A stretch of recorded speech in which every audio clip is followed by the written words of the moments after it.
તો ભાઈ આપણા થારની એકદમ દેવાઈ ગઈ છે અને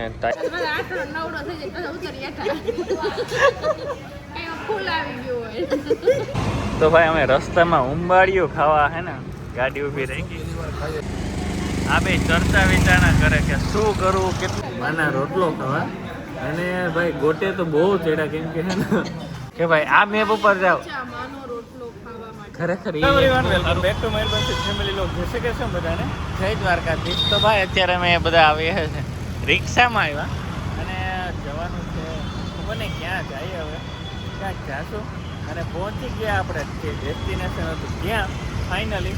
તો ચાલો પહેલાં તો ફટાફટ નાસ્તો કરી લઈએ કેમ કે લાગી છે ભૂખ અને નાસ્તો કરી લઈએ પછી શું કહે પછી જે કામે આવ્યા એ કામે વળગી જાય. તો ચાલો ભાઈ રસ્તામાં અમે ઊભા રહ્યા અને શું કહેવાય કે વલસાડનું ગરમા ગરમ ઉંબાડિયું પહેલી વાર ખાય. ચાલો જોઈએ એનો ટેસ્ટ કેવો છે. અને આ છે ગાડી છે આંકડો નથી લાગતો, મોટી ગાડી. ચાલો ફટાફટ નીકળીએ, ખાઈને નીકળીએ.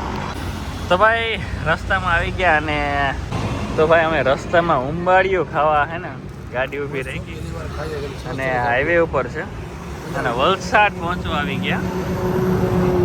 શું કહે રામસિંહભાઈ? એટલે તો કહો કેટલી જોકે આપણે મેં કોઈ દી નથી ખાધું, તમે? બહુ સારી વસ્તુ એમ વલસાડ ભાઈ અમે વલસાડ પહોંચી ગયા અને ફેમસ. હા વાહ. તો ભાઈ આ રીતે કંઈક હોય માટલામાં અને ભાઈ વલસાડ આ બે ચર્ચા વિચારણા કરે કે શું કરવું, કેટલું લેવું, કેમ કરવું. ઓહો તમારીમાં જબરી મીટિંગ હાલે હો, પણ હાવામાં કઈ ધ્યાન નથી પડતું. ના ના ભાવ છે જોઈએ. એક જ પ્લેટ મગાવી. તો ભાઈ આવી ગયું છે ઉંબાડિયું. ટેસ્ટ ક્યારેય કર્યો નથી. તો ભાઈ અમે છે રસ્તામાં અને એક ઠેકાણા એવો કે માનો રોટલો હોટલ એટલે ફટાફટ અમે હે ને ગાડી ઊભી રાખી દીધી. અને ભાઈ બધાને એટલી ભૂખ લાગી હતી ને કેમ કે અમે 3 દિવસથી રોટલા જ નથી ખાતા કેમ કે રોટલા અહીં સારા હોય નહીં. તો સ્પેશિયલ આવી એક કાઠિયાવાડી. તો ચાલો ખાઈ લઈએ અને અત્યારે અમે પાછા થઈ ગયા છીએ રિટર્ન. તો બહુ મસ્ત હોટલ છે દેશી અને આપણું ગાર્ડન બધું છે. તો ચાલો અત્યારે આજે તો એટલા હૈસા ને કે એની વાત ન જવા દો. ખરેખર ભાઈ જે મુંબઈ હાઈવે થી જુનાગઢ જવામાં જે ઓલા ગોટાળા છે ને એની હું વાત કરીને તો તમે કહો કે ઓહ જબરદસ્ત છે.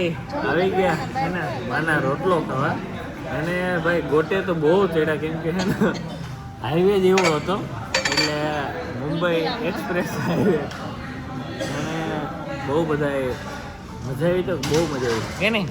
ઓકે ભાઈ માનો રોટલો છે એટલે હું મિસ્ટેક થઈ હતી. શું થઈ હતી?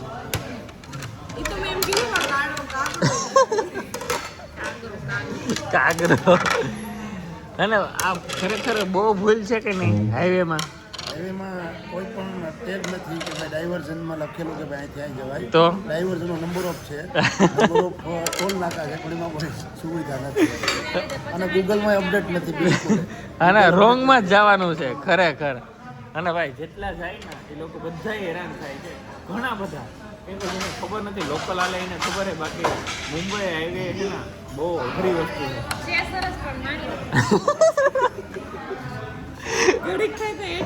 અને ખરેખર અમારે એમ છે ને ગાડી આખવાની મજા આવી અને જેવો આઠવડાયો એવો રામસિંહભાઈ હેઠે વધે ખરેખર ભાઈ. એટલે એમાં ભૂલ કોની ખરેખર? ભૂલમાં એવું છે કે ડાયવર્ઝન છે એમને આપણે ગોવિંદજી થોડોક મિસ્ટેક એ થઈ ગઈ પણ એ તો અપડેટ કરે ઓનલાઈન અપડેટમાં ચાલુ થઈ ગયું ખરેખર પણ એ મોકલે જ એટલા તારો ભાઈ છે ને એટલા મોકલે કે ભાઈ આ મેપ ઉપર જાવ. ખરેખર એ એક બહુ સારું કહેવાય કે આ ટેસ્ટ મળ્યો.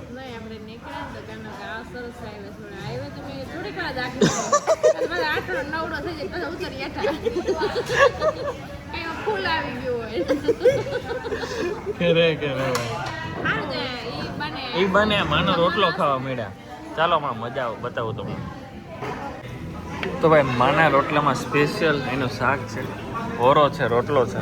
વાહ, મજા આવી જાય. હા તો ગોળકી ચાલો આપી દો.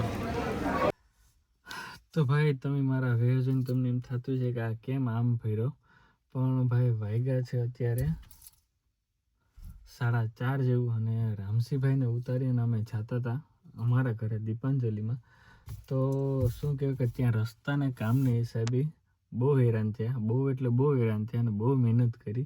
પણ પછી હું બધીને મૂકી આવ્યો, ભાનાબેન અને બંસીને ઘરે મૂકી આવ્યો, અને બસ મારે હવે જવું છે કેમકે રામસીભાઈની ગાડી લઈ ગયો હતો હું, અને ગાડી તો જો કે અહીંયા જ મૂકીને જવી પડે એમ છે.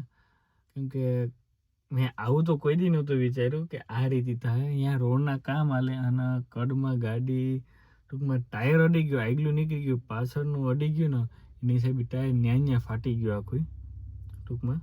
એટલે હવે ગાડી તો અહીંયા જ મૂકીને જાવી જોઈએ. હવે એની વિધિ આખી સવારે કરવી પડે એમ છે, કેમકે અમે ખૂબ ટ્રાય કરી લીધી અને બહુ મોડું થઈ ગયું હતું.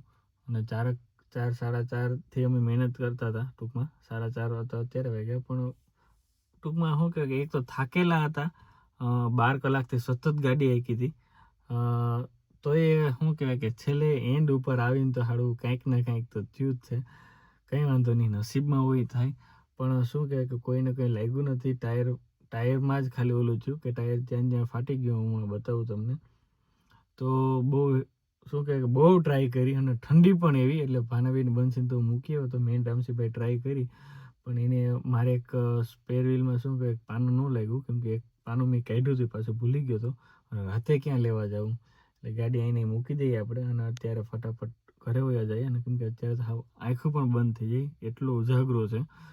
તો ચાલો મળીએ કાલે, હું તમને કાલે બતાવું કેવું થયું કેવું નહીં, અને પછી શોરૂમમાં મૂકી આવીએ. અને નુકસાની તો થવાની જ હતી, તો થઈ છે. તો ચાલો જે થાય નસીબમાં હોય એ થાય. તો ફટાફટ પહેલાં હું જાઉં હવે ઘરે જાય, કેમકે કેપેસિટી હવે એકદમ પૂરી થઈ ગઈ. હા ભાઈ, હવે આ વિડીયો અહીંયા જ પૂરો કરીએ, અને હમણાં બતાવું કઈ રીતે થયું એ. અને શું કહેવાય કે બહુ મજા આવી, બધું કામ હતું પતી ગયું, અને ટૂંક સમયમાં હવે 1-2 દિવસમાં તમે લોગોને બધું રિવીલ કરી દેશું, એ ફાઇનલ છે. એટલે વિડીયો જોવાનું ભૂલતા નહીં, અને દિલથી થેન્ક યુ બધાને, કેમ કે એટલો સપોર્ટ કરે એના માટે. અને ચાલો અમારી ચેનલને લાઈક છે, સબસ્ક્રાઈબ કરી નાખો. તો ભાઈ આપણા થારની એકદમ દેવાઈ ગઈ છે, અને ટાયર ફાટી ગયું, અને ટાયર પતી ગયું, કેમકે સીધો હોલ જ પડી ગયો. અને ભાઈ બહુ હેરાન થયા. રાતે 5 વાગ્યાની ગાડી આમનામ પડી. હવે કંઈક સોલ્યુશન કરું, કેમ કે હજી તો પહોંચ્યો હતો. તો જાય શોરૂમવાળા પાસે શું કહીએ હવે, કેમ કે વોરંટી તો હોય જ, હજી ગેરંટી બધી.